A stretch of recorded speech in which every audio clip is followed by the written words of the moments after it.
Today, our spotlight is on Washington, where U.S. President Donald Trump has invited 5 African leaders, those of Gabon, Guinea-Bissau, Liberia, Mauritania, and Senegal, to Washington for high-level discussions to run from July 9 to 11, 2025, a move that's stirring debate across the African continent.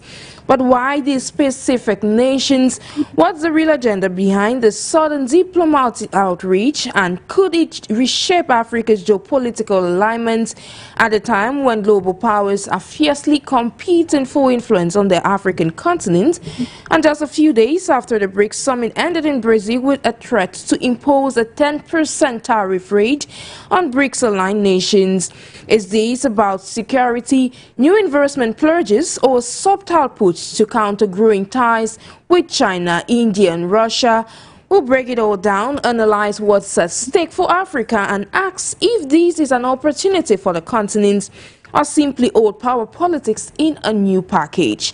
Stay with us for sharp insight and unfiltered perspectives on this edition of Talking Point. Ladies and gentlemen, stay with us.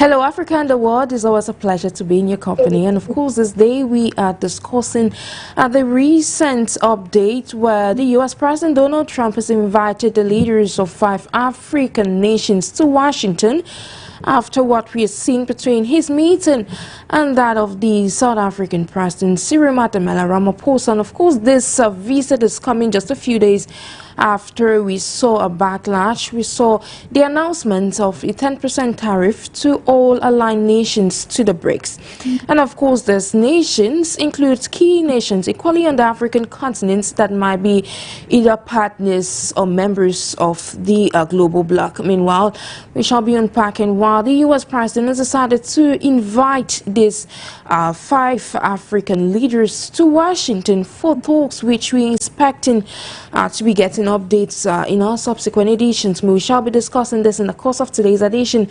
And of course, to unpack my panel of experts this day, I'm being joined first of all by ALPHONSO P. Johnson, who is joining us in his capacity as an educator and a public speaker, joining us all the way from Liberia.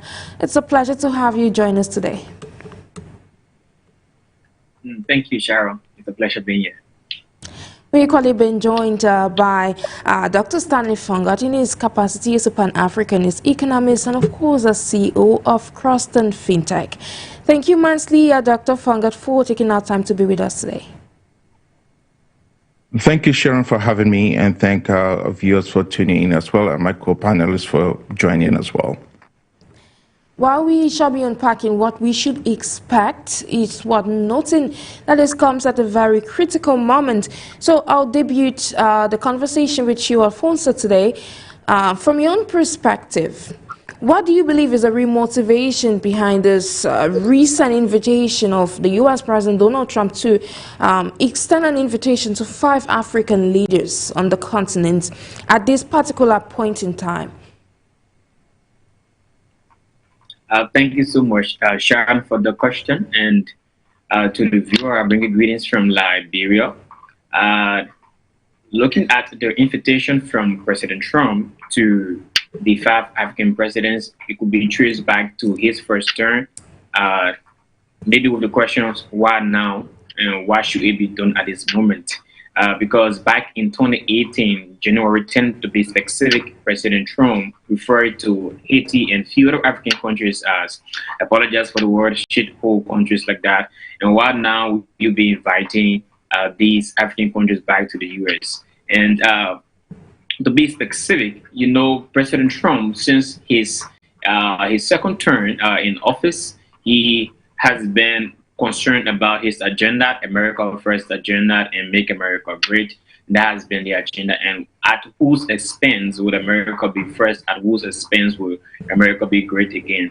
And in an effort to ensure that that agenda gets achieved, he thought to invite few African countries. And to be a little bit shocking to know that all of the countries invited, they are countries that are along the Atlantic Ocean. So probably it could be for trade investment, it could be for maybe security purpose, it could be for global influence. And holding to the fact that China has greatly been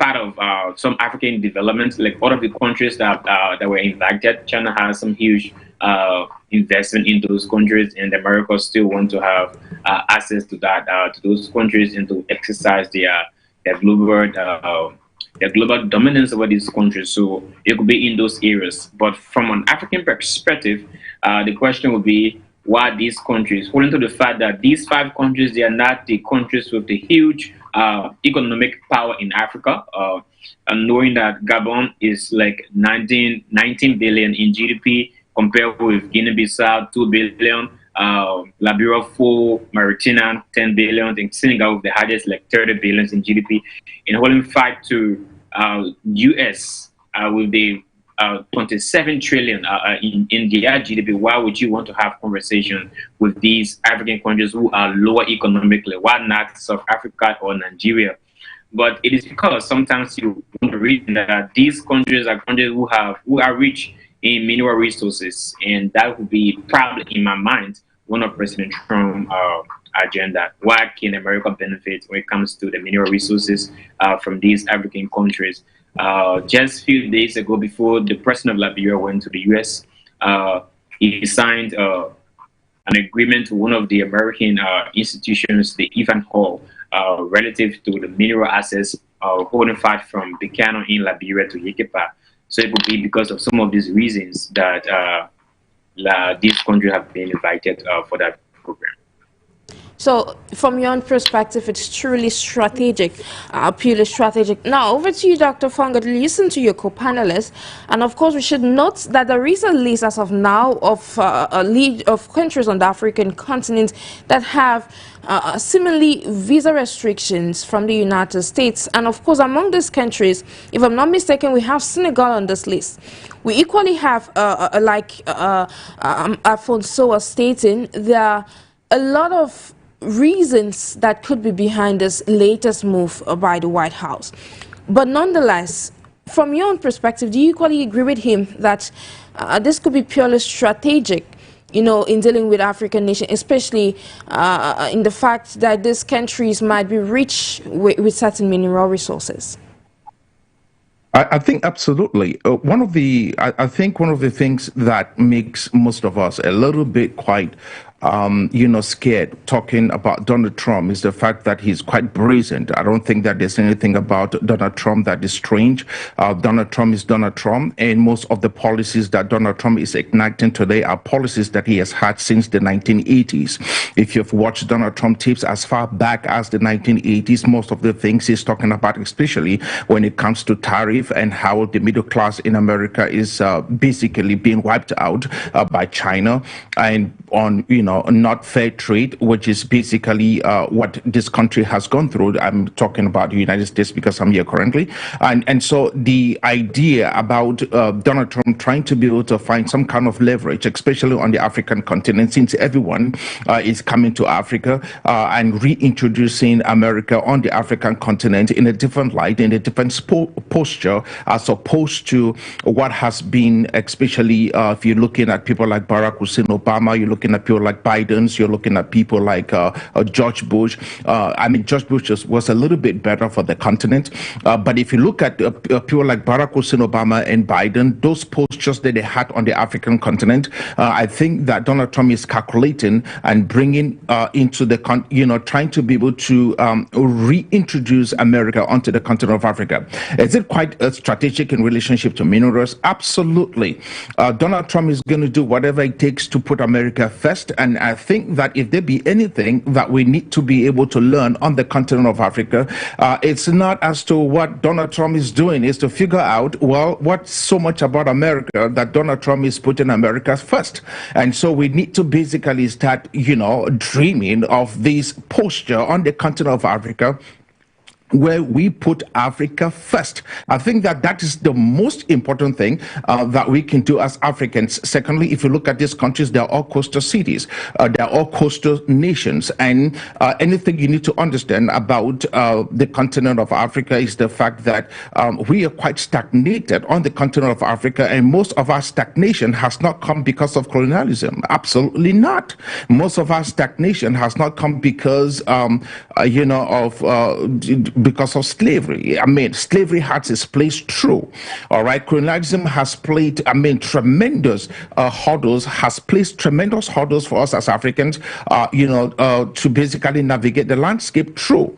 But the reality is we have to be able to understand that if you look at the continent of Africa as it stands, the only way, or most of the cities that are quite developed on the continent of Africa are coastal cities, and the prime suspect is maritime trade. And so if you look at all of these countries, they are landlocked to a lot of other countries, and so it's important to be able to find ways in which you can deal with these countries, because if you deal with these countries, then you basically control exactly what's happening on the inside. Okay, so all those coastal countries is not a mistake, it's quite strategic. And so we have to be able to understand this and then start figuring out how do we mitigate whatever the effects will be, because in reality these are our trade routes to inland Africa. All right. So we must also be able to start figuring out what is Donald Trump up to, and then bring out robust strategies in which we can be able to mitigate whatever effects, that these five boys basically fall for when they get to Washington, D.C. Apart from that, I think Donald Trump is doing what Donald Trump would do for the best interest of the United States. And I think it's for us to be able to figure out what we should do, for the interest of the continent. By the way, if you look at a country that has its GDP is about 31 trillion, and then you're looking at the whole entire continent whose GDP is just about 3.1 trillion. As a matter of fact, the whole entire GDP of Africa is about 3.1 trillion. Okay, I'm in the state of California, and this state's GDP is 4.1 trillion. In other words, if you put the whole entire continent of Africa vis-a-vis the state of California alone, there's no match. So we need to be able to do a little bit more and start figuring out how we open up the markets on the continent of Africa, and basically move away from this small talk about nation by nation perspective and start thinking about us as a whole entire block, because frankly speaking, we are being clobbered in the world market. Thank you immensely, Dr. FONGOD. I'll be coming back to you. Like you mentioned, those three countries do have, their respective peculiarities when it comes to their natural resources. But then, back to you, ALPHONSO. Out of all those five countries, we have Liberia, we have Mauritania, we have Senegal that are still on the blacklist of the United States.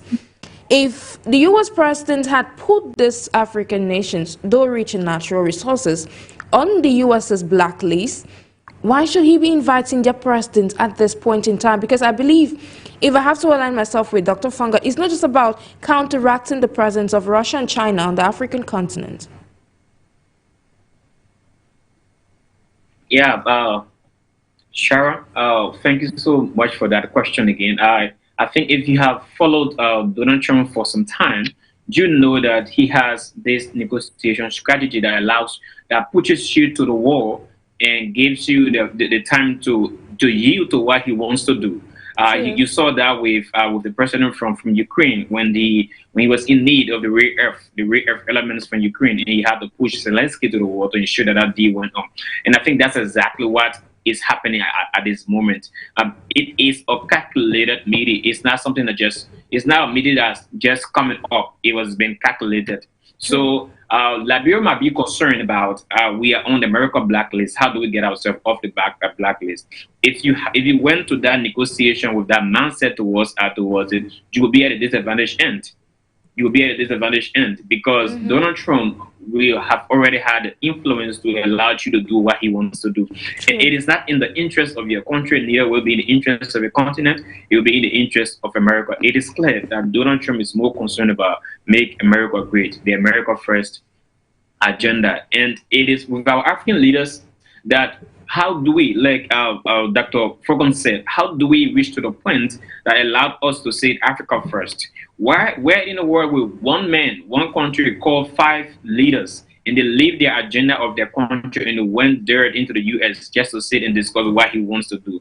That puts you at the end of the table. It puts you at the end of the table.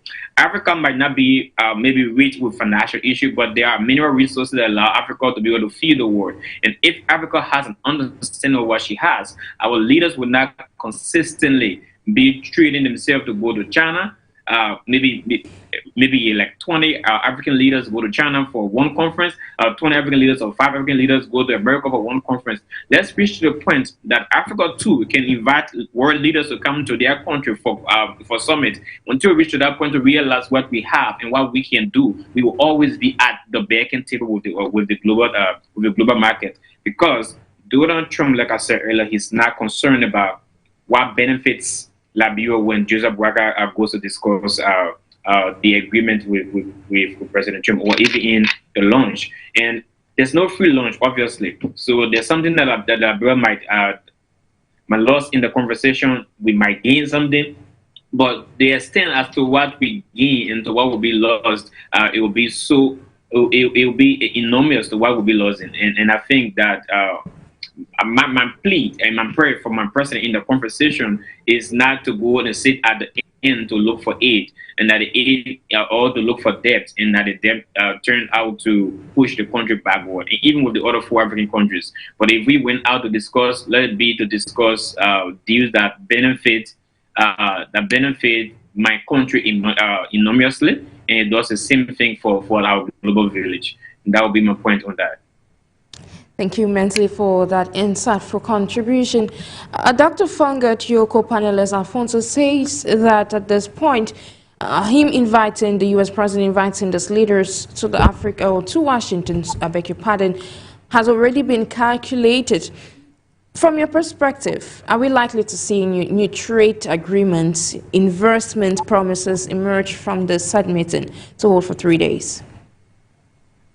Obviously, look, whatever it is that Donald Trump throws at this nation will be nothing else but a drop in the bucket so far as the U.S. economy is concerned. It's absolutely, totally insignificant.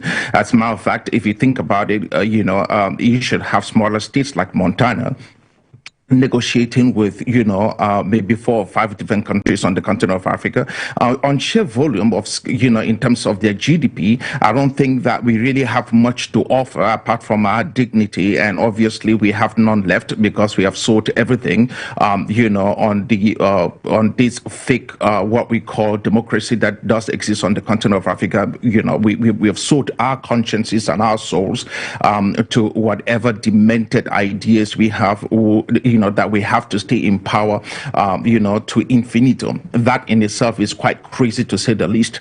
But that's where we are as a people. And obviously, the only way in which we can be able to save our faces, in this huge satire of pure junk, is to be able to, maybe travel to Washington, D.C. and sit like, schoolboys at the feet of the master, and listen to what the master has to say, so we can say, yes, sir, and then, take our filthy flights back home, after taking pictures in Washington, D.C. to show to our grandkids that once upon a time we met a man whose name was Donald Trump, and he was the president of the United States of America, because those are the greatest accomplishments that I see by African presidents on the continent of Africa. Either we go east or we go west. When we go west, it's Washington, D.C. When we go east, it's Beijing. And then maybe we show up in places like China, Russia, and we, look to the BRICS as if to say it's the second coming of Christ, not knowing that, frankly speaking, the only reason why these nations are actually coming in the first place is because of what we carry,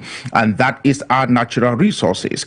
I don't know exactly how to be able to address this without saying, being careful with my words, actually, because I'm speaking to the continent and I'm quite respectful to our ancestors. But I want to say that the African has proven in more ways to be a little bit more dumb, more stupid, and more foolish, than any other race on planet Earth.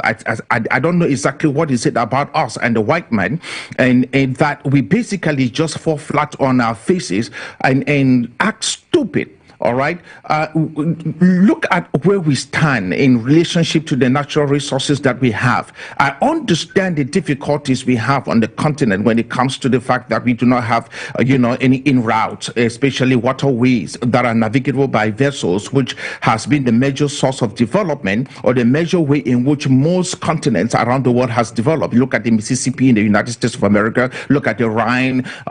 Look at all the great rivers that has brought in vessels inland, that has contributed to great developments across the world. But on the continent of Africa, we don't have any such river. It is not the Niger, it's not the Nile, it's not the Congo, river. We have none of that.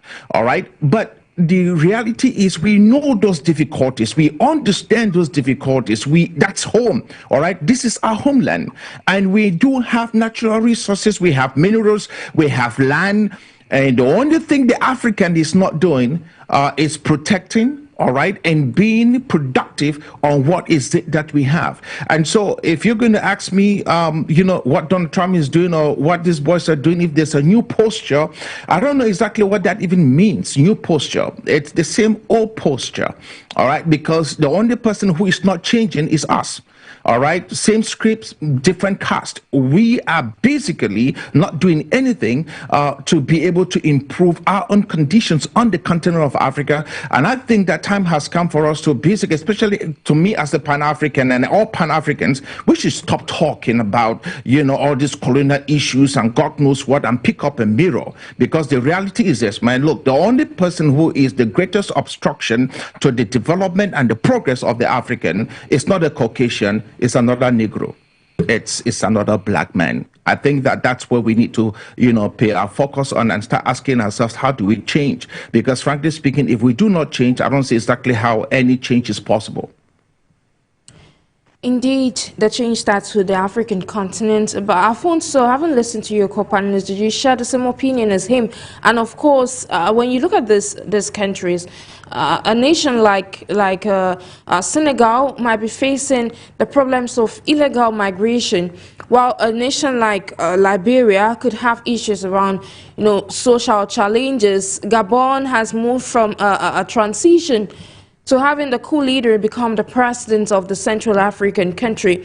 We have Senegal, which in 2024 recently elected its leader from the opposition. But with all the stakes, do you think that there is more about, security partnerships? It's something way beyond, something deeper than the eye can meet at this particular point in time. And with the rising terrorism and instability across the African continent. Sharon, if there's anybody that will be most secure in any negotiation at this moment, it will be the U.S. and not any of the African nation. And to go to Washington, D.C. and to be thinking about the security of Senegal, the security of Liberia, the security of Mauritania, the security of Gabon, the security of Guinea-Bissau. The end of every discussion will be the security of America at the insecurity of those African countries. There's absolutely nothing.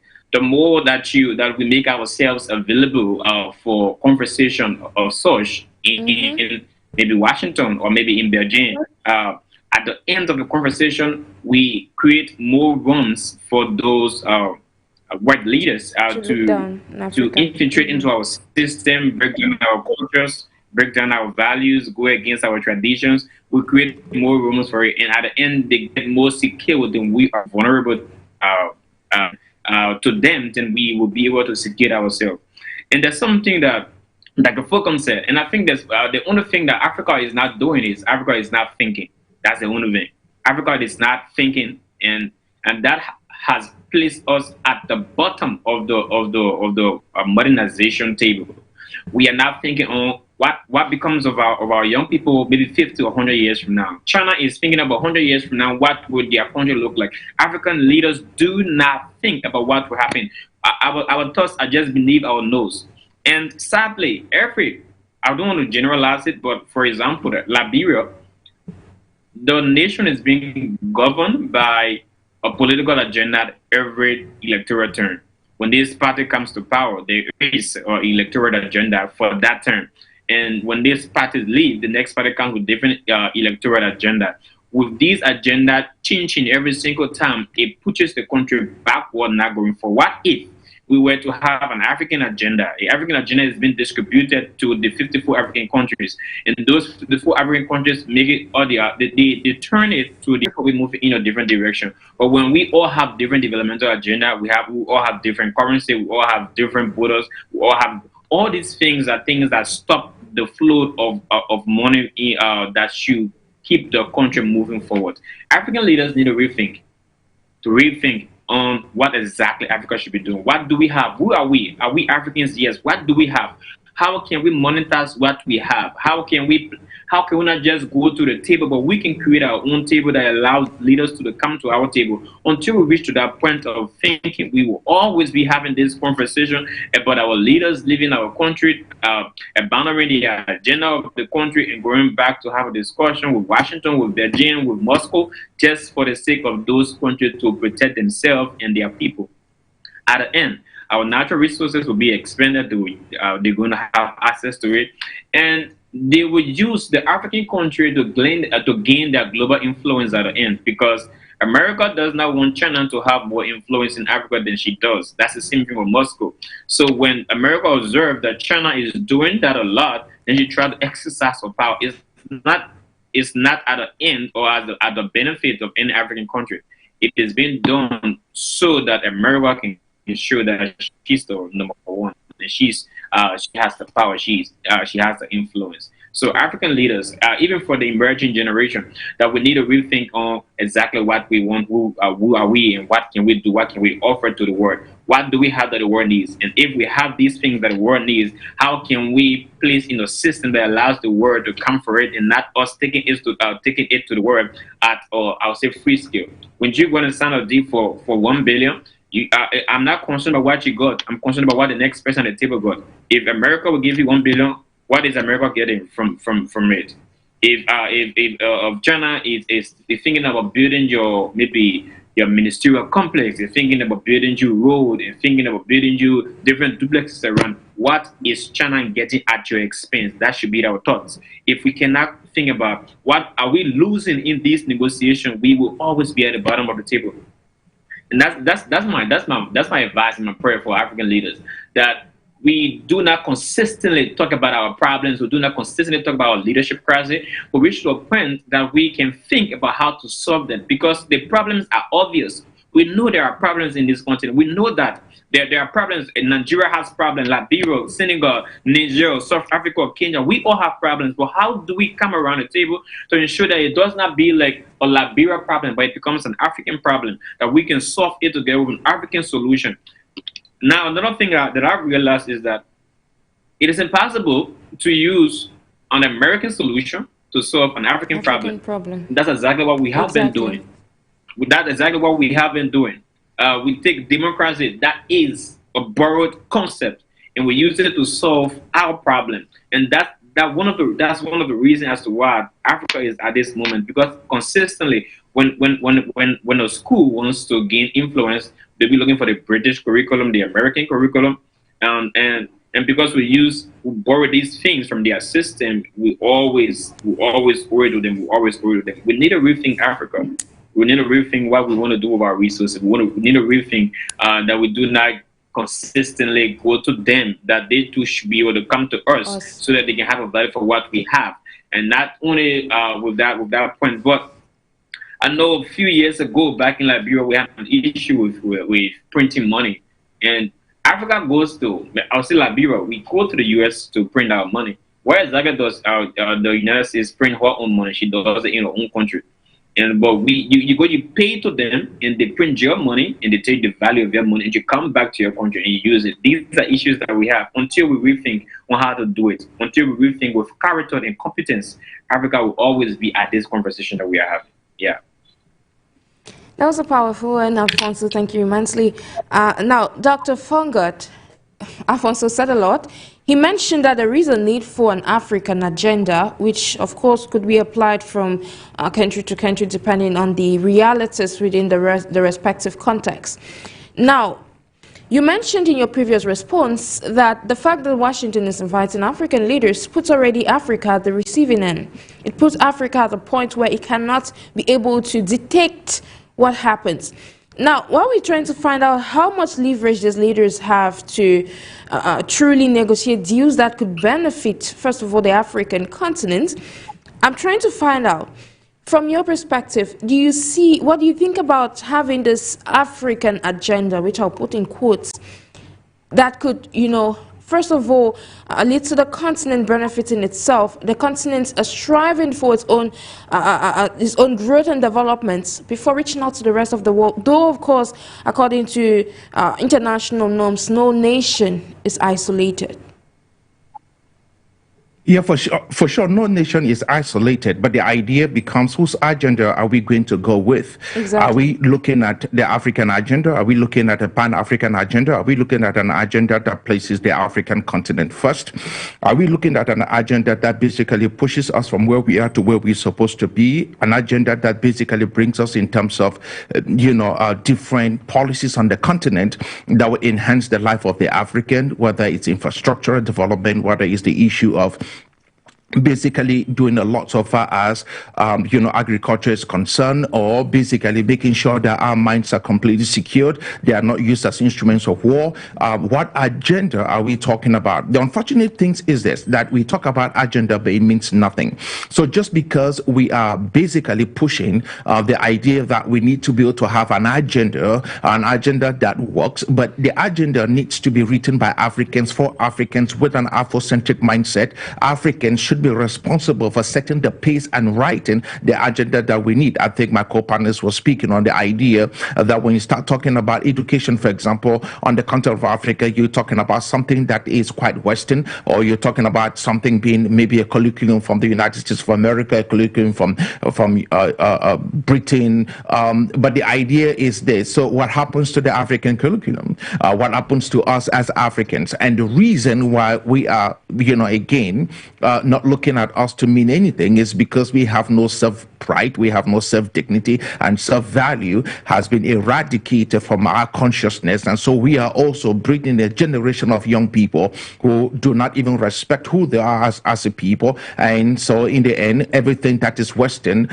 it's what is palatable. As we speak, don't blame America anyway for calling Senegal, for calling Burkina Faso, Guinea-Bissau rather, for calling Guinea-Bissau, and making sure that these two countries, come. They should have also included the whole of Sahel, because these three countries on the western part of the continent are a major drug hub, for drug traffickers coming in from Venezuela. Or just the couple of last 2 years, we had close to almost 2.6 tons of cocaine, heroin and everything in between, that was seized by Africans. Talk less of those that basically went, got through, And if you look at countries like Cameroon, Nigeria, Ghana, Burkina Faso, if you look at countries like Gabon, Equatorial Guinea, the drug epidemic in these nations are basically rampant. This is something else that, just 20 years ago, 30 years ago, it was completely unheard of. I mean, absolutely unheard of.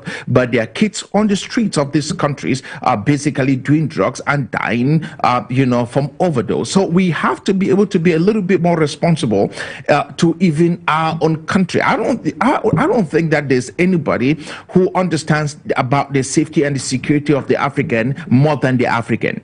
And the only reason why we are where we are is because we have elected bureaucrats, men who came to power using every single thing that's in the book to make sure that they become, the head of their individual nations, people who have zero respect for their own people, who are only interested in how much money is in their bank account.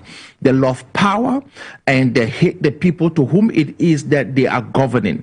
And what happens in the end is you will have all of these countries, as we speak, all of them, it doesn't matter which one in between you call. Right now, as we speak, they are being used as hubs to traffic drugs to Europe and back to the Americas. So the drug will leave South America, head over into Africa, okay, make a journey east into Africa, and then leave Africa, and then make the journey back into the Americas. And in between, there are young Africans who are now beginning to use cocaine and become addicted to this deadly substance. So we have to be a little bit more responsible, again, to our own selves, and forget about any other agenda. It has to be Africa first. It has to be an African agenda with an Afrocentric, spirit behind it, knowing mindfully well that we are responsible for our own salvation, responsible for our own future, and that's the only way these things works out. With that which we'll be running to Washington DC to get instructions from men who do not know what we eat, where we sleep, who is a little bit distant from our cultures and our norms and our traditions and our way of life. And that in itself is not the African way. Indeed, it is not the African way. Back to ALPHONSO. Now, having listened to your co-panelists, I'd like to make a stop from where he ended, and of course, I'll be coming back to that. But then, do you believe, from your own perspective, that this recent invitation or this expected talks that will run for these 3 days, in one way or the other, is to reset, like a subtle shift in resetting the already existing geopolitical alignments that African continent has with the rest of the world? I do not believe that that the current meeting, because I know it started today, True, is meant to give Africa global influence. The only thing that I believe that our leaders will benefit from on this occasion will be the pictures that will be done in the later funds that will be given after they shall have left Washington DC. I believe strongly that this conversation surrounds what America benefits from, how America influence gets higher, and how she exercises dominance over the African countries and the rest of the world. That's exactly what I believe from this conversation. I have observed Donald Trump on most of his occasions, and his conversation surrounding negotiation. I saw how he had a conversation with Zelensky in the Oval Office. I saw how he humiliated the South African president, and you can see from those occasions that he is all about America. He's concerned about how to own the Gaza Strip. He wants to own it. That should be for America. He's concerned about the rare earth elements in Ukraine. He wants to own it. It's all about America. He has renamed the Gulf to the Gulf of America. It has just been all about America.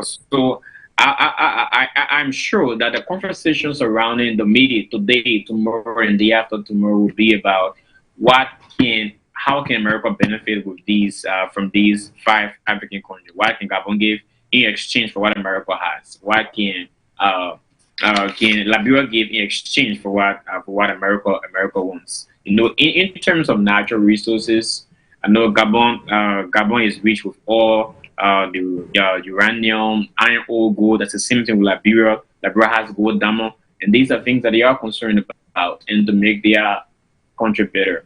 And I said earlier that the African leaders, the African electorate, those of us who elect our leaders, it is about time that we rethink on how we do these things, because when we have the wrong leaders in the right position, they will do the wrong thing at the wrong time, and it comes back to us as a drawback or as a deficit on the country that we will have to maybe inherit it as a debt or something that we will need to do after a few years of their existence. But I think they thought about rethinking on how we engage the world should be done from the African perspective. With involve infrastructure, education, technology, leadership, all of these major aspects of country development. We need to rethink it and to know how to do it. I tell you the truth, Africa is rich, but our mindset is poor, and that's the problem. When we rethink on how we do things, trust me, the world will be chasing Africa and not Africa chasing after the world. It's just about rethinking and realigning what you have and monetizing what you have for the value that you have. Until we do that, we will always be at the backing end of the table. Exactly. Now, you mentioned, I'll be staying with you, you mentioned that America obviously wants, he knows what it wants on the African continent. But then, do you think that these African leaders, these African nations, are going to give, the United States what it wants as far as the riches of Africa is concerned?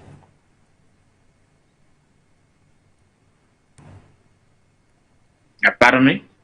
Yeah, I was saying that, do you think that the African continent, or better still, these African nations, will give America what it wants during this meeting?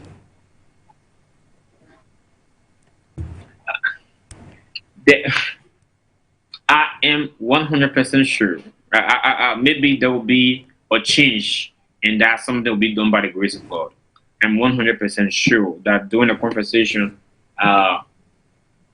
the African leaders who went, now for example, let me just give an example. Senegal president, before going for the meeting, he was optimistic and he was happy. It was like a victorious invitation for him that America invited him and will be a boost to his economy. With that mindset going for that conversation, he will be able to treat anything to ensure that his word remains true to his people.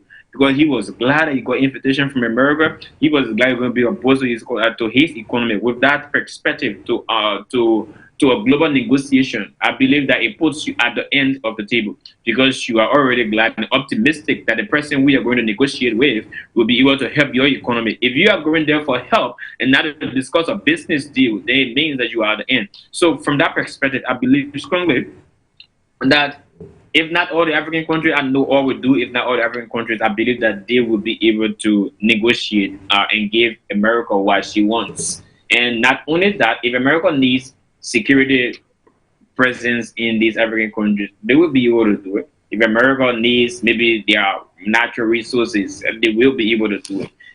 They will be able to converse with it, and with the intent to say, maybe I'll boost up your economy with this, I would do this. Right now, Senegal president, according to the media outlet, that he is glad that he's going to Washington, D.C., and that would be so good for his country. If that invitation is good for his country, I know that he would trade anything for that.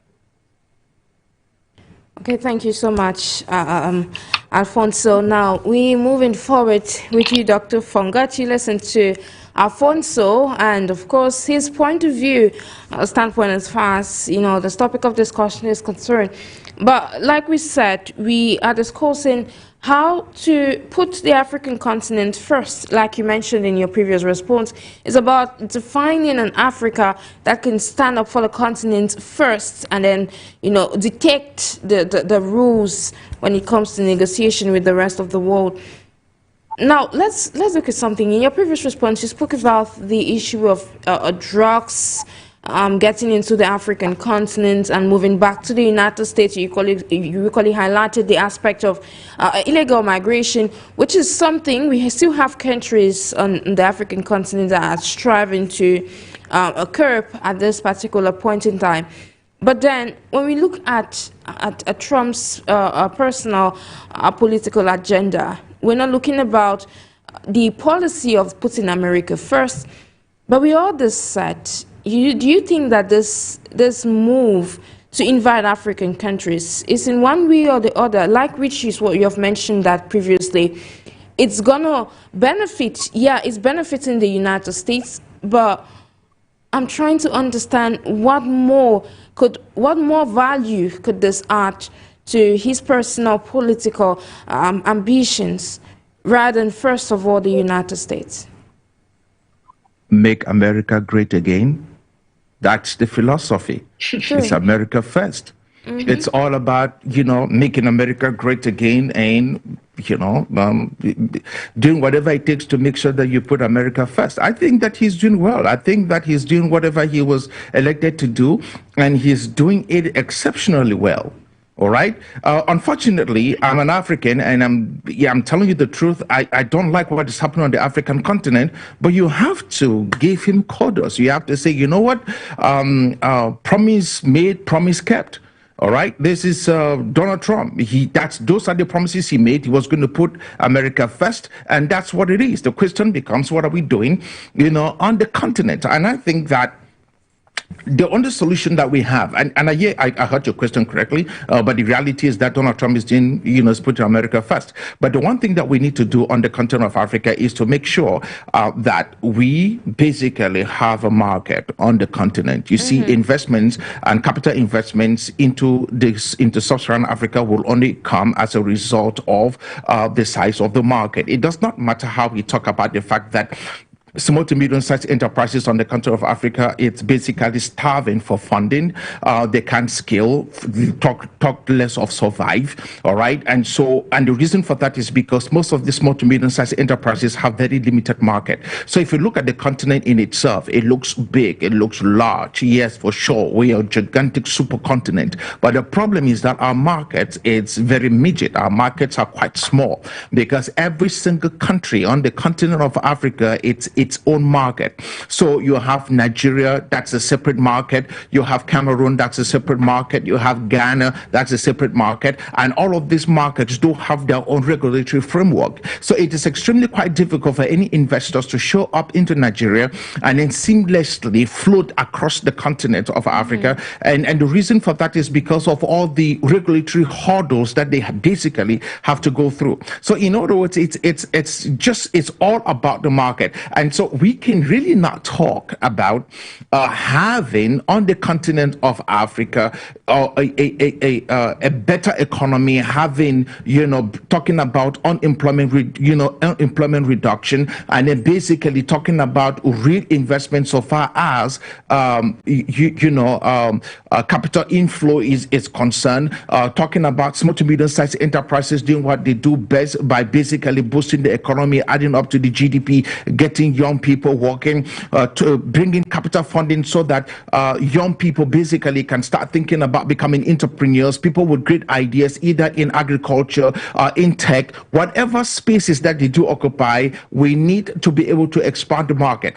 When the market grows, then capital follows the market. Capital will flow, capital will come. Unfortunately, when you look at individual nations on the continent of Africa, it does not really look good for any investors to bring in the kind of money that we do need on the continent of Africa to basically move from where we are, because our markets are quite segmented country by country.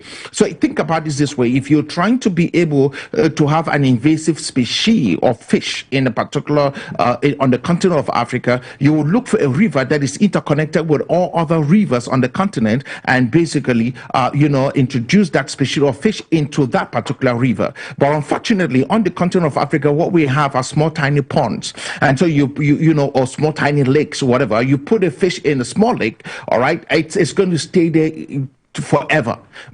And then you have to do that, going through all kinds of regulatory issues to be able to introduce that particular species in different countries, and that in itself is totally not sustainable for anyone who is trying to be able to basically invest, okay, and make sure that they get their return on their investments. Nobody bring in capital into a particular market for fun. They bring in capital into a particular market because they're trying to be able to make profit. So we need to be able to find ways in which we break these so-called international barriers on the continent of Africa, open up the market, enlarge our market, and if we do that, as the market grows, so will the inflow of capital. That's what we need, and that's where we are. That's the journey going forward. Now, I'm glad that you started off with the economic aspect of this. And of course, I reiterated that you are an economist and of course, you master that domain. In our previous edition, we discussed about how Africa can attain economic independence, though we were syncing it with the BRICS. But away from that, with the current stakes at this particular point, you mentioned that it's imperative for Africa to have, a single market. It's equally very important for the continent to have a single currency, which might vary from region to region a bit, to ensure that we have this seamless interconnectivity amongst African countries. But then we're looking forward, because several pundits have, brought up the aspects of African nations working towards having cross-border trade, ensuring that we have the seamless movement of people, goods, and services across the continent. We equally have, the full implementation of the African Continental Free Trade Area, the AfCFTA, and maybe other aspects across the African continent that could, ensure that we have full integration. But then with all these stakes, what is needed? Amidst all these things we've brought forth so far, what is needed to ensure that we have this Africa First agenda, which has been reiterated time without number on the African continent? Keeping the Africa first, what is needed for Africa to get to that point? Well, infrastructure. So if you look at the rest of the world, especially in antiquity, look at the rest of the world, probably about in the early 1700s, even as far back as, maybe 10 BC. If you notice that all of our major cities around the world in antiquity were all coastal cities. And the reason for that was because the highways that were constructed back then were all natural highways. These were rivers, these were seas and oceans. And as a result of that, the one vessel that was constructed then that would be able to, carry trade from one country to another, from one region to another, where there's sea vessels, and so ships brought from one continent to another goods and services, and that is how most coastal cities developed, became major metropolis, and then became major cities. The problem we have on the continent of Africa is that we do not have such. On the continent of Africa, even our coastal cities, it is not every nation that is on the coast that actually have seaports that basically can be able to bring in major vessels. For example, if you look at the seaport in Douala, that in itself is just a prime example of how difficult it is, despite the fact that we have this large delta in Douala with a major seaport. Bigger vessels have to anchor, right far off in the ocean, and smaller vessels will have to go collect containers, from those bigger ships and then bring them inland, because it's not just deep enough. And that is Africa's story all around. The problem we also have is that there are no navigable rivers that can be able to carry vessels and go inland. We are a series of cascading effect. If you look at something like the Congo River in itself has more water in it by volume more than the Amazon River. But the problem is it's a series of cascading waterfalls. So no vessel can basically go up or down, which is a blessing and a curse at the same time, because that has basically kept most of our natural resources locked inland and has also reduced the frequency to which it is that they would have been extracted. That also means that for us going forward, understanding these limitations, we need to be able to rely solely on rails. That's the first thing.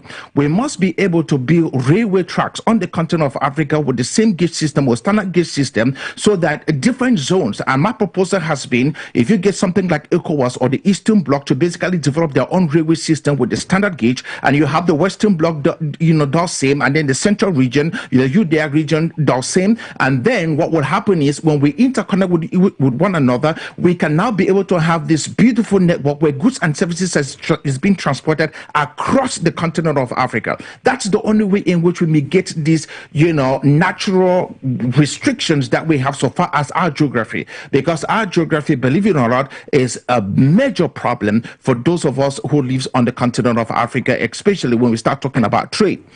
Constructing of roads will be extremely quite difficult and quite slow, as opposed to basically building railway tracks, because it's not that wide. It's we can basically go across mountains and dig tunnels through mountains and do whatever across valleys and dig tunnels through mountains and do whatever we have to do. But with roads, it's a little bit it's quite difficult. But I think with rail, we can be able to achieve a lot. Once that is done, then we can talk about opening up the market so far as the continent is concerned. But there is nothing else that can be done if infrastructure is not the prime objective, because the only way for us to be able to open up the market is to have infrastructure. And the first thing I will say is, let us have a robust railway system on the continent of Africa that crisscross the continent of Africa, bringing goods and services to different markets, and eventually that will basically somewhat be the fiber that connects one market to another, and it will quite be easier for somebody manufacturing something in Senegal or manufacturing something in Nairobi to to be selling that particular stuff in a place like Accra or in a city like or in a city like Cape Town in South Africa. But we need to be able to make sure that we are interconnected, and the only way for us to interconnect ourselves will be to make sure that there's a robust railway system that crisscross the continent. Thank you so much. And of course, the fact that you brought up the issue of infrastructure, I think is very critical on the African continent. Now, ladies and gentlemen, if you're just joining us, this is Talking Point on 4U Media Africa. You're watching us on 4U Television, listening to us on 4U Radio FM 96.3, and we're streaming live on our social media platforms. Meanwhile, equally, on our application, which could be downloaded via App Store or by Play Store. Away from that, we're discussing the invitation of U.S. President Donald Trump of African leaders to Washington, 5 African leaders to be precise, and we're discussing this in the course of the program, what to expect, what's on the agenda amidst other things. So back to you, Alphonso. We've been discussing this since the start, and of course, we've brought forth numerous issues which are very critical to the continent. You listened to Dr. FONGOD, and he, in one way or the other, shared the same point of view as yourself. But looking at the other countries, it's true that it's all about diplomacy. Some countries might be chosen, which I would like to use the word chosen at this particular point, others might not. But when you look at, like Dr. Fungus said, looking at the geography of the African continent, we're looking for, or we're rooting for, a continent that is more united. So when you look at all the stakes, well, we still have some countries on the African continent that are still dealing with, turmoil amidst other things. One message is this, amidst the sending out of a blacklist to the tariffs on countries. What message is this sending to the other African nations? I would like to maybe start from where Dr. FONGOD ended. I think one thing that Africa needs is leadership. Leadership. And I believe that when we have the right leadership in position, all of the other ideas will come together. The rail and everything will come together. African problem has a lot of the African voters that we have. And because the voters do not have the right education to keep voting the way they have been voting. And that's the root of our problem. So in order for us to solve that problem, we need voters who have a mindset towards Africa and not basically on their current situation. And they elect leaders who have the mind to lead the people. And not only that, when we have the leaders, and the leaders who ensure that all of the ideas needed to push the continent forward will be done. So in all of the things that the FONGOD recommended, we want to add that leadership be a top part of it. Because in the absence of leadership, nothing can be done. And that's what Dr. John Maxwell would say, everything rises and falls on the leader. When there's no leader, there will be chaos, obviously. And that's exactly what Africa has been experiencing for years and for decades. We've just been in a chaotic position because of the absence of leaders. We have people in position, but we do not have leaders in those positions. Until we have the right leaders in the right positions, the right thing will not be done.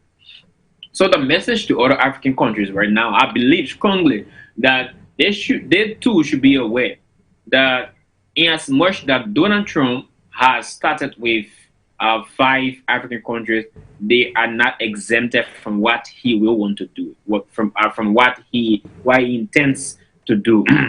At this moment, I believe strongly that they should be thinking about ways in how to emerge at their launch table with Donald Trump based on their different natural resources, on their different security sector and things that they think that they can do in order to get part of the conversation. When that is not being done, they will be off the market. And I also believe that our African leaders should be, they shouldn't just go for the media to have a conversation based on what Trump say, but what can we learn from what Trump is doing? In as much that Trump has his own stuff and everything, but there are things that he's doing that Africa should learn from. His agenda for his country, his love for his people, his plan to make them great, to make them number one. And that's exactly what I believe that the current leaders who are in Washington, D.C. and the leaders who will be going to Washington, D.C. should be focused about. How can we make our continent great? How can we make our country great? How can we make our continent first? How can we make our country first? That should be the lesson that they can learn from it. I would not be interested in my president coming back and just be concerned about maybe the token that he got from Washington, D.C. I'll be concerned about the lessons that he learned. The lessons that he learned from the different interaction. I'll be concerned about how he can pattern that lesson that ensure that Liberia get to work on similar path.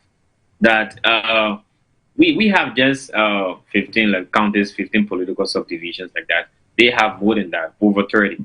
And what can we do to ensure that we can be great like they have been? What are they doing that we are not doing? How are they thinking that we are not thinking? I think that the current leaders who are in Washington and those who will be going there by the grace of God should be thinking in similar pattern. And that will give us different perspective as to how to engage the conversation when it comes to our global influence in the world. Even if we're to go to China or if we're to go to Moscow, what are they doing that we can do? Singapore, what did they do that took them from a third world country to where they are right now? We need to learn to listen from those areas. That when we come back, we do not just learn to listen, but we practicalize what we have learned and we see the difference in our country. With that being done, I believe strongly that the African dream will be realized. It will not be something that is being said consistently by words of mouth. It will be things that we will live, the things that we experience. Our hospital will be an evidence of what we want. Our schools, the young people, the older ones too, will be evidence of exactly what we dream about. I tell you, what we are discussing right now, these are things that have been discussed for decades. Are the leaders before us discuss it, the youth before us discuss it, and yet there's absolutely nothing being done towards it. At this moment, I think that we need to roll up our sleeve to say the things that they are doing that the things that keep us going to them, the things that keep us to be inferior about things about their structure and everything. How can we contextualize it to ourselves? I was in a conversation once at the U.S. Embassy in Monrovia, and I listened to the diplomat she was speaking, and I asked, what exactly does America want when she comes to this African country? What are things that you take into consideration? And she was like, we take into consideration our values and our culture. And I was like, what about the home country values and culture? These are things that I'm not concerned about. And if we are to move forward, if we need to move on the pattern of democracy, it is about time that we customize the democracy concept. The ones that belong to us, we use it. The one that does not fit into our system and our values and our culture, we trash them away. Because if we do not trash them away, there will be the loopholes that the Europeans and the Americans will keep using to spy on us. Yeah. Thank you, but I did like to ask you another question, just to continue from where you stopped. You mentioned that the problem we have is the issue of leadership on the African continent. But though we're talking about leadership across Africa, from your own perspective, do you think that this issue, equality of political will, the lack of political will on the African continent that has been brought up countless times, you know, when we're having such conversations, is equally what is still putting Africa, you know, at this point of dependency? The political will is general in my mind, because political will has to do with the political actors in trying to make a decision. But I think what Africa needs is a presidential will. That when a president decides, if I become the president of Liberia, if I have the presidential will, if I make a decision, for example, I give an executive order, that means that it takes effect automatically. The political will take time because the politicians will be more concerned about how this next person feel about it, how does she feel about it. But when the president has an agenda, that's the reason why I said we need the African problem has been African leadership. When we have a president in leadership who has the presidential will to ensure that things happen, things will go ahead. Right now, Donald Trump is using his presidential will. He's not concerned about the political will. Political will will take into consideration the legislature, the judiciary, and other things Donald Trump moves in a way that even the judiciary and the legislature, the Senate, they will have to find a way to call him out to ensure that he does not do some stuff because it needs to pass through some channels. But until we change from that political way stuff and reach to a leader who does not care about what the Westerners say and everything, but has the presidential will. If you are involved in the corruption, I do not need political will to ensure that I get you disciplined. I need a presidential will that I can give an order and you can be disciplined for that. If you got involved in the things that are contrary to the values and the virtues of the country, we are not concerned about all of the political will and passing through the different bureaucracy. It is a presidential will that in confinement with the laws that allows you to be penalized. And I think Africa needs, the African leaders will need presidential will. That the president can decide to say, I will not be going to the US this day because I have this agenda to settle for my country. I look forward to the time that our president will decide to refuse, maybe refuse invitation because what he's doing in country is so more valuable than what he will go discuss in America or in China for 2 days. I think we need the presidential will in our different leaders. Thank you so much. The need for presidential will on the African continent. And now we're gradually coming to the end of today's conversation. And of course, we are definitely shaping the narrative across the African continent, how Africans should think, putting Africa first. And that is the goal of this conversation. Dr. FONGOD, you shared the same opinion as your co-panelists. And at the end of the day, should we see this 3-day of talks between the U.S. president and the 5 African leaders as a route, or I call it a route to deliver meaningful change for Africa? You know, help in researching, bringing to Africans that thought that they can actually shape the narrative. They can actually sit and decide who they want to, engage in. They can sit and hold summits like we've seen with the rest of the world. Excuse me if I'm quite pessimistic, but this has been more than 30 years, 40 years in the making, and I'm wondering what meaningful change we are talking about. Nothing will change. As a matter of fact, if there will be any winners, it will be the host country. It will be the United States of America. I guarantee you that. Almost every single thing else that we have signed on the continent of Africa has not made sense to anybody. We go into conventions about trade, and for example, a country like Senegal, all right, goes into and this is something that has happened recently.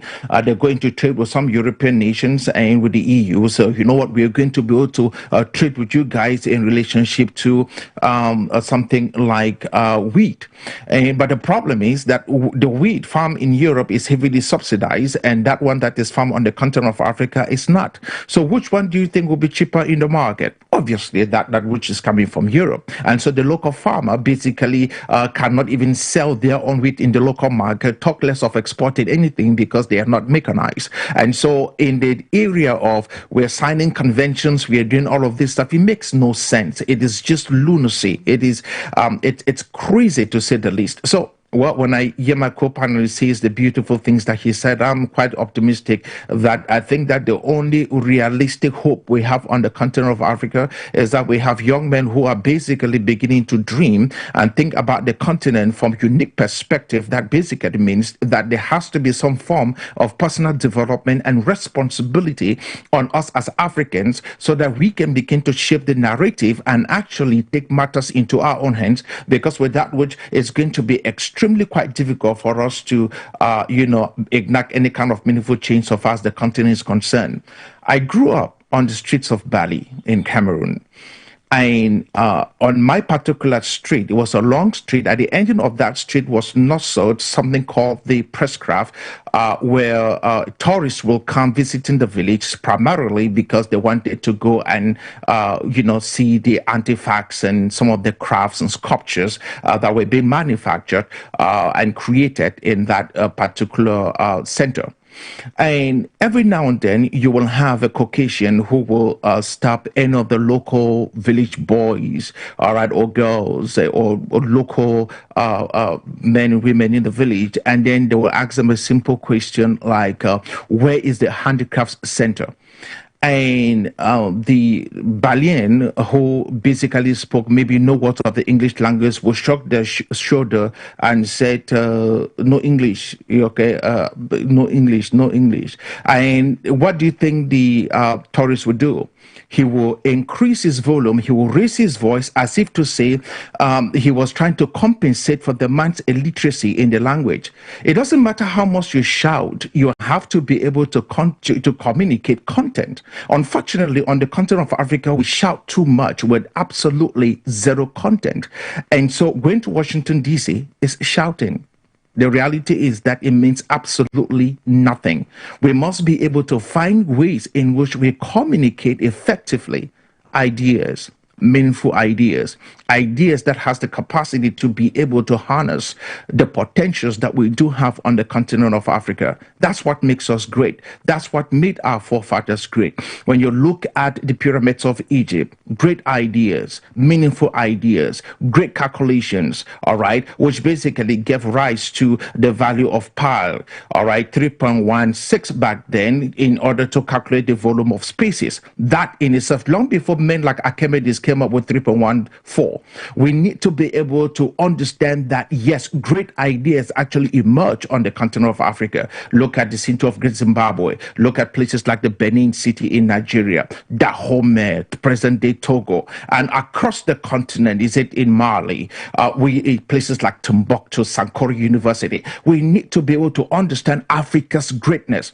True, and understand just how great the continent has been with ideas that were converted into meaningful activities. The only thing I see this day on the continent of Africa, especially from the Pan-African agenda, is that we have too many Pan-African hustlers, people who basically just hustle the whole entire course for their own personal gain and talk about what's happening on the continent of Africa and how the African is being marginalized. And the only thing that they're doing is behaving like a man called Al Sharpton who raise bid every time in America just because they're trying to put some money in their pockets. That in itself is an antithesis to who we are as a people. The reality is this: if you're going to ask me what is it for the African who went to Washington, D.C., who are meeting with Donald Trump today, I said nothing. Absolutely nothing. The African will gain nothing. Whatever the African is given means nothing, because what will be taken as a result of what has been given will be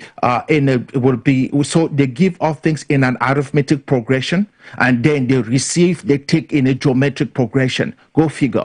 That basically is not fair. It's whether it's in trade or whatever alliances that we are building, it means nothing. We are the ones who are basically suffering. So time has come for the African to start having meaningful conversation. Let's settle down from the noise. The noise is chaos.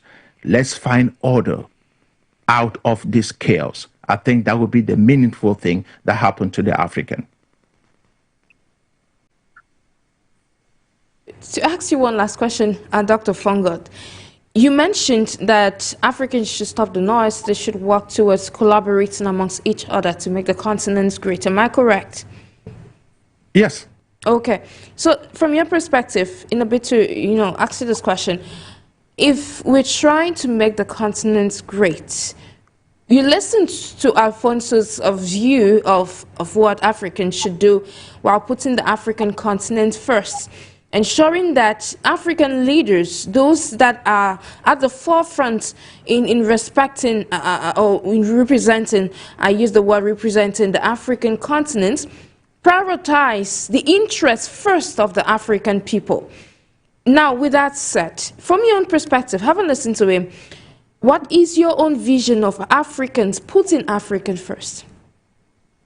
Well, by the way, I think that Alphonso gave a very beautiful response. I was basically laughing and enjoying it and shaking my head. I'm like, yes, finally someone is speaking the language. And it was such clarity that we basically need. Obviously, to put Africa first basically will mean that we do whatever is in the best interest of the African. That simply means that we elect people who come to power not because they're trying to build that personal bank account, but because they're trying to build the state coffers coffers. That means we have people who put more money in the state coffers than they take out of the state coffers.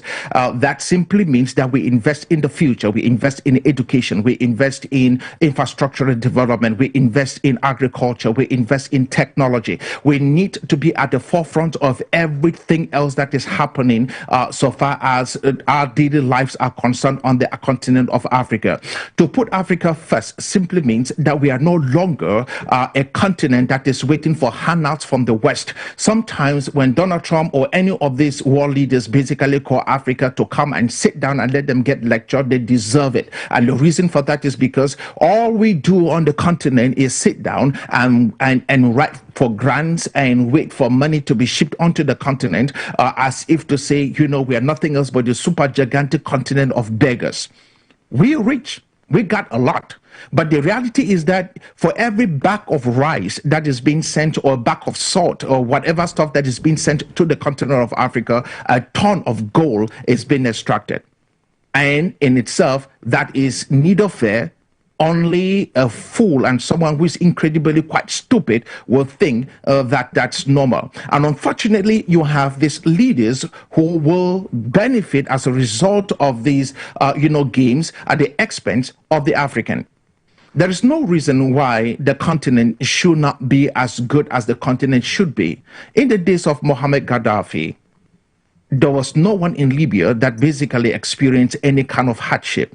When every single child was born, at least 2,500 were deposited in that child's bank account. By the time they turned 18, the lump sum was given to that particular person to figure out whatever they wanted to do. If they wanted to go to school, that was they basically funded for their education. If they wanted to go into agriculture, land and machinery was given to them so that they can prosper in whatever areas is it that they found they had interest in. That was a society that worked on the continent of Africa when real leadership, came to bear. So the reality is this, that the notion that we cannot do better on the continent of Africa is just nothing else but some useless fallacy. We can do better on the continent of Africa. We just need to have men and women who are Pan-Africans at heart, not with their mouths and lips and their brains. I'm talking about Pan-Africans at heart, not with their bank account and, social media posts and all of this garbage. I'm talking about Pan-Africans who are willing to die for the cause of the continent. If we have leaders like that, leaders who basically look at their own people and see themselves and not align more with the West or the East, okay, whether it's Russia, China, or the Americas, but align with their own people, then that's when we begin to have that Africa First agenda basically begin to hold sway on the continent of Africa. So far as I'm concerned, I think that is the best course of, the best course and the best path, for African leaders to take. We must invest in our own people, and we must take ourselves outside of the equation and allow the interests of the African, the interests of our individual countries on the continent of Africa to be the reason for our own existence. That's not your father's house. You should not treat that stuff as if it says your personal bank account. No state coffers is your personal bank account. It's for the people, by the people. And that's the element of what we call democracy. We need to be able to make sure that we do that. There's no reason why anyone who is sick on the continent of Africa should basically leave the continent for treatment anywhere else. I think that if you basically say that you want to run for elections, to become president of any African nation, you should be banned, completely banned from traveling overseas for medical care. Trust me, if we just basically say, instituted that particular law that states that if you are an African president and if you got sick and if you were dying, we will fly you nowhere. We will take you to the best hospitals in your country because that was your responsibility to build a facility, that will take care of your people. And since you are one of us and you are from any of these African countries and you are a citizen of that particular country, you will be treated like the rest of us. If we are dying in our hospitals, good luck, you will die too. If that was going to be the case, I think that just our healthcare, system will basically be revived, and we'll have, the healthcare system on the continent of Africa will become quite good, better than and rival most healthcare systems everywhere else. Why are we traveling to India for healthcare? Why do we have to go to United States of America for those who can for healthcare? How come we are not able to take care of those who can travel because we are too demented, too wicked, too, full of ourselves, that we are going to basically allow basic dispensary to take care of the people with no equipment, no well-qualified trained medical personnel to take care of the issues that they need to take care of. So why don't we start there? That might be an African first agenda. Thank you immensely. And that was Dr. Stanley FONGOD, who was joining us in this capacity as an economist, a Pan-Africanist, and of course CEO of CROSTON FINTECH. Now over to you, Alphonso, to culminate today's conversation. Now, you listened to Dr. FONGOD and, his own point of view from an optimistic Afrocentric perspective. If you had to pass across a message to Africans, you are a youth leader, what message would that be to the African continent as Africa strives? Because we want to stay positive and say, yes, Africa can, of course. So what's that message just for us to wrap up today's conversation? My one message to, as I listen to Dr. FONGOD, he speaks passionately about the problem and the solution and things that he wants, and I feel excited about it. And my message to Africans listening to this podcast or to this conversation is that we need an Africa that is built on character and competence.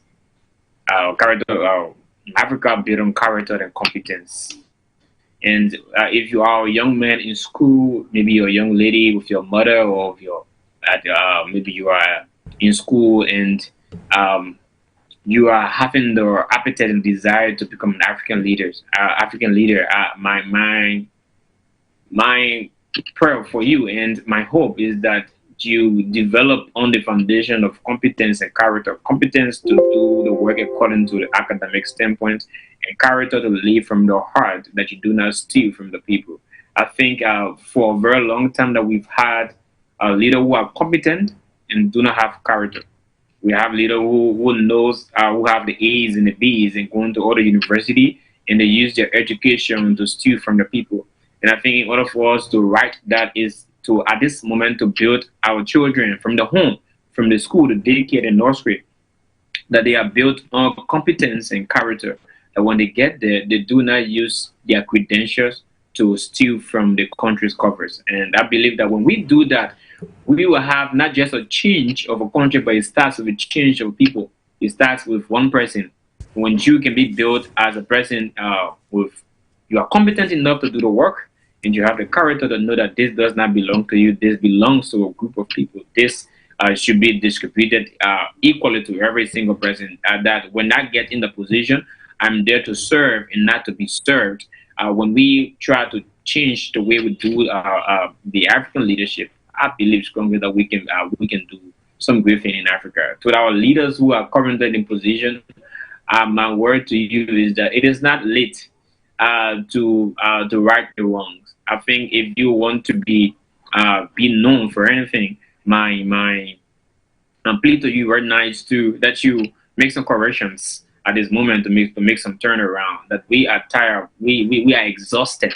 We are exhausted being used. We are exhausted being called beggars. We are exhausted, and we need to make correction. It's going to be a hard fight, because those who fight for the independence of African countries, I believe strongly that they experience some toxic environments, some obstacles. And I believe strongly that when we try to make those corrections, there will be some fight, but at the end, we will triumph. Our end goal is to ensure that we have an Africa that is independent, an Africa that is seen as a sovereign continent, an Africa that young people will not have to leave the African country to gain better life outside. We can live our life in Africa and be proud of it. And that's my anticipation for the Africa that we live. Thank you so much, Alphonso Johnson, for your insightful contribution on today's edition of the program. Let's just mention that you joined as an educator, public speaker, youth leader on today's edition. I'll say thank you immensely for taking our time, our guests, for to contribute to making Africa great. Like it's often said, we start with you and I. And ladies and gentlemen, I believe you learned a lot from today's conversation, and do have a great day in company of our numerous programs. Bye-bye.